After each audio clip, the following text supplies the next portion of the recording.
first story is titled, Am I the a-hole for refusing to help my stepbrother pay for his wife's surgery using my inheritance money? First of all, I 39 male just wanna say screw cancer. I've lost my mom and my son to this awful disease. My son passed away in 2015, but every day it still hurts the same. My mom and dad were divorced, and I mostly lived with my dad for several reasons. My stepbrother and I don't get along so well. To be frank, I didn't see him as a brother because of how he behaved during my mom's and my son's difficult days. I took care of my mother solely because my dad didn't care. He didn't even try to get the family to comfort me by at least visiting once in a while during my mom's sickness and after her death.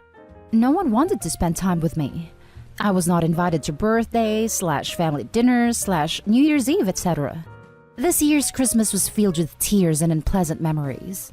My loved ones weren't there, and I was literally wallowing in my misery, reminiscing about how my life used to be before everything was ruined. I remember one week after my son's death, my stepbrother had his wedding. He actually had the nerve to send me an invitation via my dad, thinking that I might attend. I was upset, not gonna lie.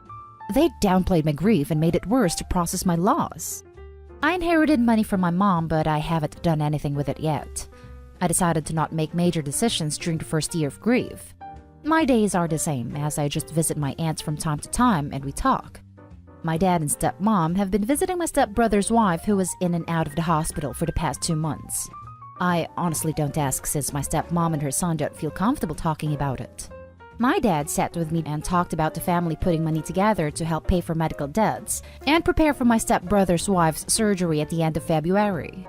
He asked since I now have money if I can contribute and help with the surgery.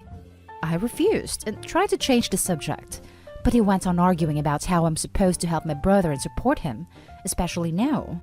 I only replied by asking him one question. I asked him, where was my brother when I was struggling?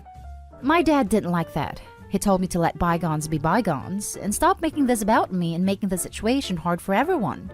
He said he promised my stepmom and stepbrother that he'll convince me to pay, and I'm making him look bad right now. We ended up yelling at each other, and then I told him that's not my problem. He got my aunt involved in this mess and keeps saying I'm giving up on family and I'm being spiteful and bitter. I felt guilty, but felt awful that they're asking for my mom's money. My mom who they didn't even visit while she was sick. I understand what they're going through because I lived it with my son.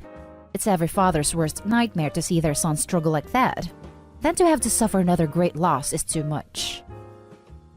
Now for the top comments. What's the old saying? You reap what you sow? No one was there for you, so how dare they demand money now? My advice? Go no contact with them. These people are selfish and toxic, not a-hole. Absolutely.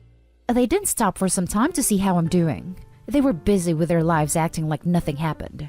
I know that life goes on, but I was literally left behind. My aunt was there for me. She lost her sister, so she understands my pain, though it may not be on the same level. But a loss is a loss, and my dad and his family didn't lose what I lost. Not a-hole. He has shown you he is not family. You owe him nothing. And shame on your father for making you deal with your money before getting it. This was what bothered me the most. He thinks he's entitled to the money because it's my mom's, and he's wrong to think that. Especially after his treatment and lack of sympathy when he saw what she was going through. That's what really hit me in your post. I felt guilty but felt awful that they're asking for my mom's money. My mom, who they didn't even visit while she was sick. That's all you need to say to your father. It's not my money, it's my mother's. And where were you and my brother when she was dying? Not a-hole. Your dad certainly is though, for telling his family that he would convince you to pay. Screw him. You are not obligated to take care of anyone but yourself. If you want to help, that's great. But it seems they just want to use you. Do whatever makes you feel best. And it's beyond ridiculous Opie's dad is upset because he looked bad. He doesn't seem so concerned about the cancer, only with being the good guy in the situation by making you pay. Not a-hole, and don't let dad pressure you into something you don't want. So sorry for your losses. Now for the next story. Half-brothers threatened to sue me over $16,000. It costs them $158,000 and possibly their parents' marriage. When I, 25 female, was 3, My grandparents passed away. They set up a savings account in my name. The account was meant to be accessed by me when I was 21. At that point, it contained just over 300,000. My grandparents left me a letter saying they would like me to share the money fairly with any other Smith-Jones children, meaning my full siblings. Dad's a Smith, Mom's a Jones. By fairly, they meant that they wanted me to assess the situation and judge for myself what was fair. I never had full siblings, but I have two half-brothers, Mac and Joe Smith, who were dad and stepmom's kids. Due to the specific wording my grandparents used, I legally never had to give Mac or Joe any money.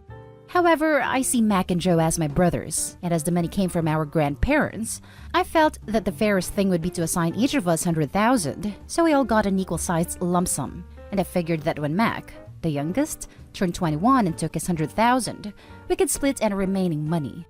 When I turned 21, Dad suggested I buy a house with my 100,000. I found a place I loved, but it was 130,000 and I couldn't get a mortgage. So Dad said I should borrow 30,000 from the account. I did, figuring I could pay it back before my brothers turned 21, and I have been repaying it.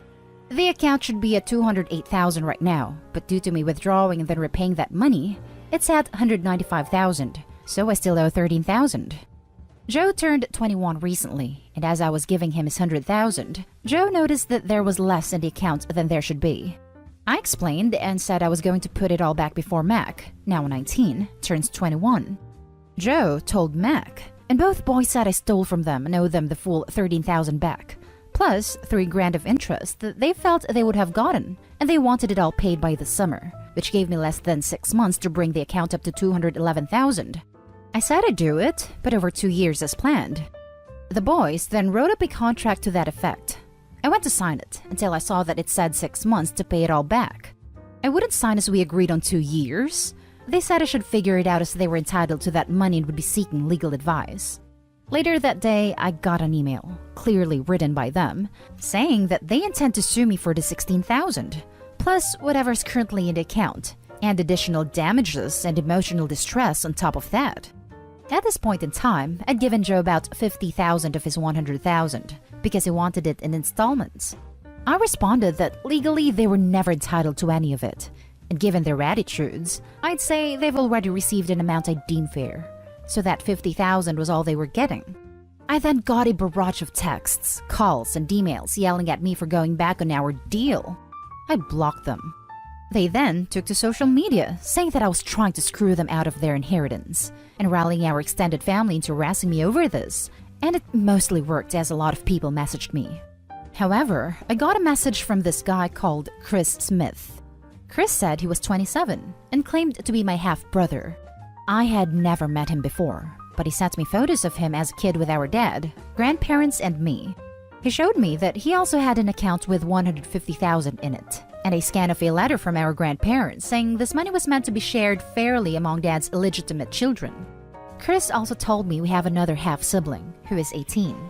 He'd been looking for me for a while, but only found me when Dad shared Joe's post, which had me tagged. We checked with the solicitor to make sure, and as the boys are legitimate, they aren't entitled to anything in Chris's illegitimate kid fund, and as they are my half-siblings, they aren't entitled to anything in my Smith-Jones kids fund either. I sent the boys a letter formally telling them to back off, stop posting about me online, and enjoy the 50,000 because it's all they're getting. The day they received the letter, Chris got a private message from Dad asking if the boys can have some of Chris's fund. Chris also said no and told Dad we'd met. I told Mac and Joe about Chris and our other half-sibling, with Chris's permission. So, it looks like my grandparents, knowing about Chris before they passed, set up 2 funds. One for the kids Dad had with my mother, who was still his wife when they passed, and one for children born out of Dad's affairs, presumably to make sure no one tried to screw anyone else over out of hurt feelings. I'm getting a lot of crap, but holding firm on my decision. The boys have realized that I won't back down on this, and it sounds like I've caused a schism at their house, as Joe has all the money and no intention of sharing, so Mac is now feeling twice as screwed. Plus, stepmom apparently did not know about the other half-siblings, or that my half-sister was born after she and Dad got married, and she's made Dad move into a hotel. It sounds like Dad is looking for a long-term living arrangement outside of the family home because it looks like she is not letting him move back in. Dad is begging me to reconsider. But honestly, I'm done with all of them except Chris and my sister. Now for the top comments. Your grandparents were pretty forward-thinking. I think they just knew my dad well enough to know he'd mess around. You know, sometimes I wish I would maybe get an inheritance when any of my family passed. Then I see how money and possessions just destroy families. If I have anything left from my mom and stepdad, my sister and I are on great terms. When my dad passes, I'm worried I'm going to have to fight his wife and 2 daughters for the things I want. He has a lot of sentimental memorabilia I'm hoping for.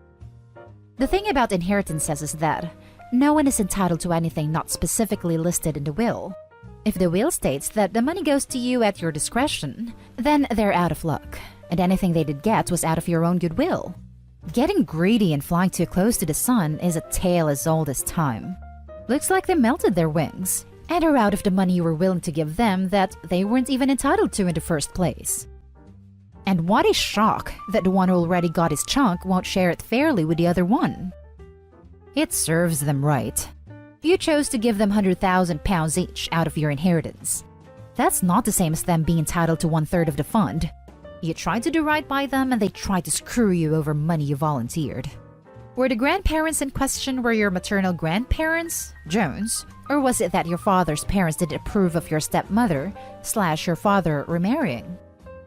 Dad's parents. They never met my stepmom as far as I know, as he and mom were married when they passed away, and mom is still alive. The specificity seems to have assumed that he and mom would still be married, but he'd have had more affairs. Now for the last story. Am I the a-hole for telling my nephew that the reason he has designer shoes is because his mother is responsible with the money my husband gives her? I actually did have a reason to say this. My husband has a middle-income job and I stay at home. We have a 4-year-old boy and his sister is a single mom with a 6-year-old boy, his cousin. She lives in public housing and my husband gives her about $300 per month, which I found out about a year ago by looking at his bank statements. This amounts to thousands of dollars per year. Something that has always annoyed me is that she spends what I see as absurd amounts of money on items for her son that he quickly outgrew. Since he was 2, he's worn triple-digit price tag sneakers. And for his 2nd birthday, she got the whole family together and got him a cake that she told me was over $200. I see that as a waste of money for people of our income level, let alone her own. Recently, we were all together at my in-laws' house, and her son tried to dunk on mine by making fun of him for getting clothes from Goodwill. Obviously, he is too young to know better, but this is just stupid. My own parents were middle class, but we shopped at Goodwill because it's a good deal, and it's stupid to be ashamed of it. What made me mad was that, after my son got visibly upset, my sister-in-law started laughing too, like it was a cute little kid thing. I said, "Well, you only have nice clothes because your mother is stupid with the money my husband gives her." Cue sister-in-law screaming at me, and husband looking awkwardly at the floor. He is non-confrontational. And me passive-aggressively smiling until we hightailed out of there. One of the things she yelled at me during the confrontation was that I'm lazy and don't work. It's true that I don't work, but I keep our household spending down by cooking budget meals and carefully planning our budget each week. The whole incident was pretty upsetting, but she's been known to be aggressive towards me in the past, and I didn't like that she was enjoying the opportunity for her son to be mean to mine when thousands of our own household income are going to hers each year. Now for the top judgment. Everyone sucks here. All 3 adults. You should not have dragged a 6-year-old child into this bitterness over money. It's between the adults. He might have behaved badly towards your son, but is barely old enough to tie his shoes and is not responsible for his mother's poor decisions. If you have an issue with the money your husband gives his sister, raise it with your husband. Don't just lash out randomly at the most powerless person. Agreed. So disappointing to see yet another adult on this site rage at a child that they view as nothing but a stand-in for their parent. Also, that comeback straight up sounds like something a playground bully would say. Good job in showing a huge lack of maturity, OP. Everyone sucks here. Oh wow, a lot to unpack here. So you, a grown woman and mom, thought it was okay to trash talk a 6-year-old's mom to him? Granted that 6-year-old should not be bullying your son, but you should have age-appropriately told him to be nicer, and then talk to your sister-in-law. Secondly, your husband should have told you he's giving money to his sister instead of you having to find out in his bank statements. Not cool to hide something like that from your wife. That's $3,600 a year. Thirdly, you and your husband need to communicate about this money. Your sister-in-law's actions, her attitude and cruelty to your son, should have consequences. Fourthly, let's not police your sister's spending. Your husband gives that money to her as a gift, and it's really crappy when people add strings. If you resent what she spends it on, don't give her money. Problem solved. If you're worried about how this will affect her son, then buy him a few needed items she can pawn or sell, or offer to pay for some of his school or doctor bills. It's not my savings, so I don't feel like it's my choice. I wouldn't care if I thought she just needed the money, but I feel like she blows it on dumb stuff. Okay, Mrs. Big Shot. You really showed that 6-year-old kid, didn't you, sis? You're the a-hole. Agreed, you're the a-hole. In life, you can only control your actions, not your sister-in-law's spending or your husband's generosity. Instead, you chose to lash out at a child. And that's the end of this video, folks. As always, leave a comment and hit like and subscribe. And if you want more of this content, turn your notification on to get updated on the latest videos. And I'll catch you in the next one. Stay safe.